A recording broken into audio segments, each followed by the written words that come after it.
ఎన్నికల సందర్భంగా కోడెల శివప్రసాద్ పై జరిగిన దాడి ఘటనపై పోలీసులు దృష్టి సారించారు. ఘటన జరిగిన ఇనిమెట్లకు చేరుకున్నారు పోలీసులు. ఇప్పటికే కొందరు నిందితులను పోలీసులు గుర్తించారు. ప్రస్తుతం గ్రామానికి చేరుకున్న పోలీసులు సోదాలు చేస్తున్నారు.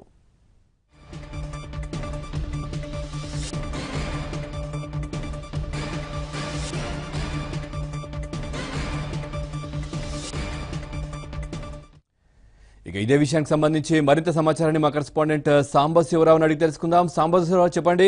నిందితులను కొంతమందిని గుర్తించినట్టుగా తెలుస్తోంది. పోలీసులు ఏమంటున్నారు దీనికి సంబంధించి?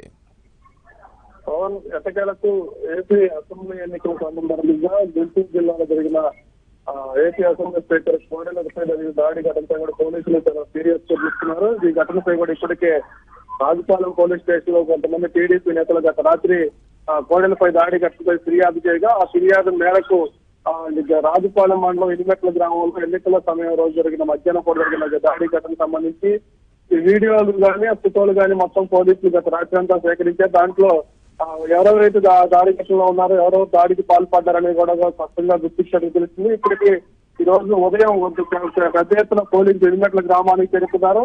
ఆ వీడియోలు ఫోటోల ఆధారంగా ఇప్పుడు ఎస్టీ కాలనీలో తనిఖీలు చేస్తున్నారు. ఆ వీడియోలో ఉన్న అభ్యర్థులు ఎవరు, వాళ్ళు గ్రామాల్లో ఉన్నారా, ఇప్పటికే గ్రామం నుంచి వెళ్ళిపోయారనే కోణంలో కూడా వాళ్ళు విచారణ చేస్తున్నారు. అయితే మరికొద్ది సేపట్లోనే నిందితులను అదుపులో తీసుకునే అవకాశం తెలుస్తుంది.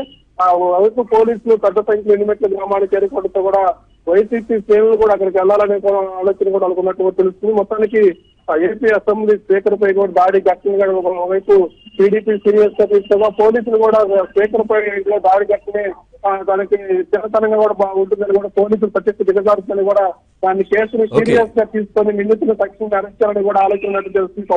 Right, thank you Sambasivarao.